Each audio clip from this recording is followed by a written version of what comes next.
I think that it is fair to say that the Avatar, for all intents and purposes, is a deity within this world. The strength of the Avatar is far beyond anyone else being able to use all four elements. They serve as the spiritual bridge between worlds and are capable of transcending lifetimes. I would also like to say that Aang was at no point going to lose his final battle with Ozai.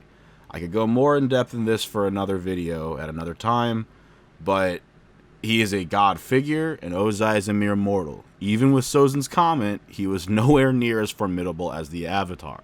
At no point was Aang really realistically weaker than Ozai.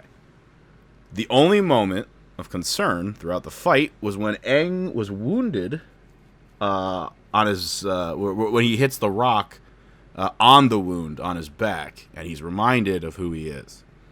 The Avatar is a deity placed in charge of humanity. These powers are not meant for anything other than the assistance of the human race in continuing its advance. The fact that it hits the wound inflicted by Azula is relevant because it reminds him that he could actually die. Not just come back another lifetime, but actually render himself incapable of protecting the human race. Once Aang activates the bending ball, it's completely over for Ozai. The appeal of the fight has nothing to do with the conflict of might, but a conflict of ideals within Aang as he decides to spare his life. The point being is that Aang was stronger in this moment. Korra didn't have this luxury. And I already spoke on this in the last episode about how the fights parallel each other. Aang and Ozai versus, Korra and Zahir. They parallel each other.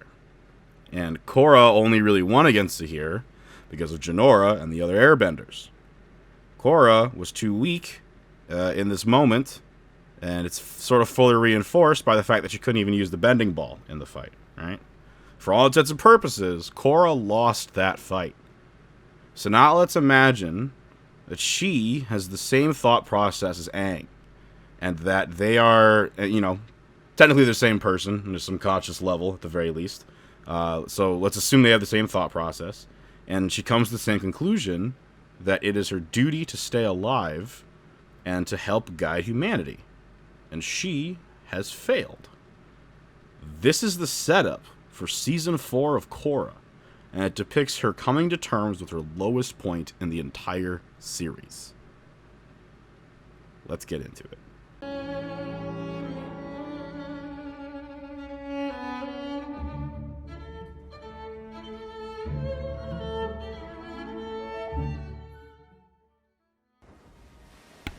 It's almost comical how much weaker she is at the beginning of this season compared to her depiction in Season 2. Inflicted by the poison, she struggles to hold her own against every opponent she faces. But the poison isn't just the mercury-like substance Zahir implanted in her veins, but also the PTSD Zahir implanted in her mind. Korra had never known fear quite like that of what Zahir brought to her attention.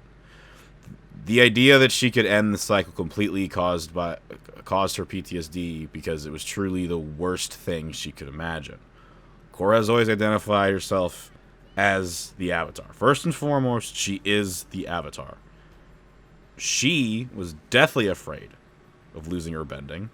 She's been pretty jaded ever since she lost her connection to her past selves. But a mortal ending the life of the Avatar shook her to her core. And only living, thanks to the benevolence of other mortals, causes her PTSD in the first place. If she's truly a deity, what kind of deity would need the help of mortals?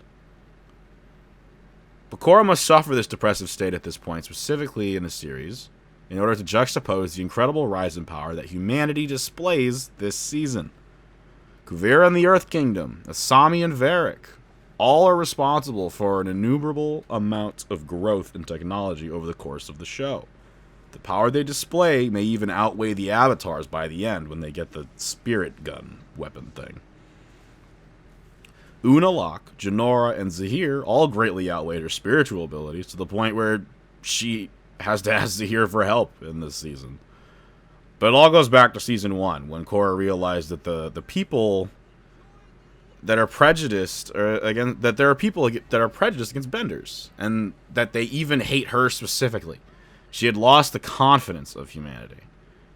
Korra, a deity, had never felt so unneeded or unwanted her entire life, across any of her lives, quite possibly.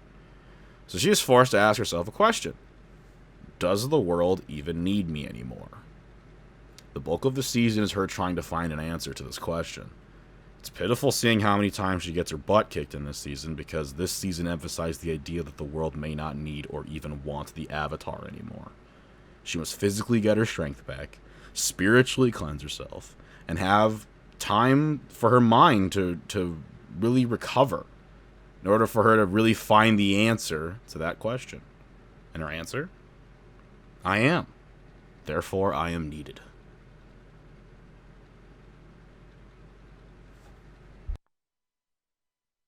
The dynamic between Korra and Kuvira is a bit more brutal given its grand implications that I just mentioned, though.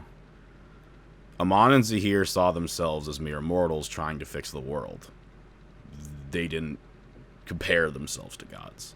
But Unalaq was the only other villain that did compare himself to a god. He wanted to fuse with Vatu to become a god, essentially. But Kuvira didn't really want to fuse with anything. She wanted to gain the power on her own. She compared herself to a deity, Korra, even challenging her, accepting a challenge with her in combat, winning even, butchering the spirits in order to try and gain more and more strength because she believes it's her right. Her strength wasn't given to her. She earned it in her mind. But as a mortal, she earned it. Kuvira works as the villain of this season because she is the representation of humanity deciding that it doesn't need the Avatar anymore. Of course, this is what Zahir set in motion during Season 3, but this idea was still within Korra when she did face Kuvira. Kuvira has the love of many people. Kuvira may prove that spirituality really doesn't even have a place in this world outside of combat like she's been using it. Korra tries to communicate with the spirits on her own end, but they aren't having it. Kuvira gains strength that outweighs the Avatar's abilities with the gun. But ultimately, Kuvira's path is the wrong one, and Korra understands this as the Avatar, and she understands that she needs to step in. If Kuvira has her way and the strength simply crushes the weak, then humanity is still doomed at the end of the day. Korra realized that the world needed her for guidance, but lacking the strength to do it on her own, she must rely on humanity for assistance.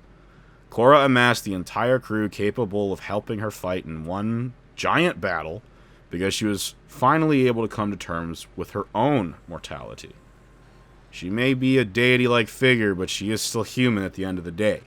Even if this means that she has limitations. She's allowed to lose. She's allowed to ask for help. She's allowed to be afraid. And she's allowed to be in love.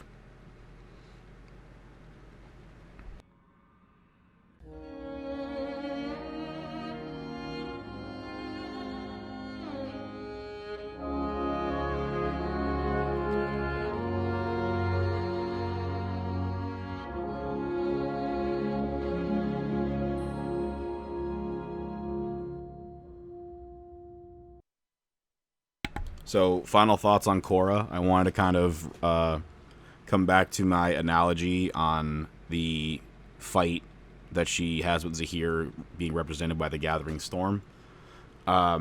She has a lot more complications ahead of her, even at the end of Season 4. I think that's the implication of her ending, versus the implication of, her walking off with Asami is clearly very similar to Aang and Katara at the end of The Last Airbender. And I think it has an entirely different vibe to it, though. It has an entirely different feel to it, entirely different implications to it. Because Aang and Katara being together at the end is almost proof that they've restored peace to the world and are able to finally settle down and be happy, achieving what Aang pretty much always wanted, which was peace, right? As opposed to Korra's ending with Asami. It's the Gathering Storm again, but also the fact that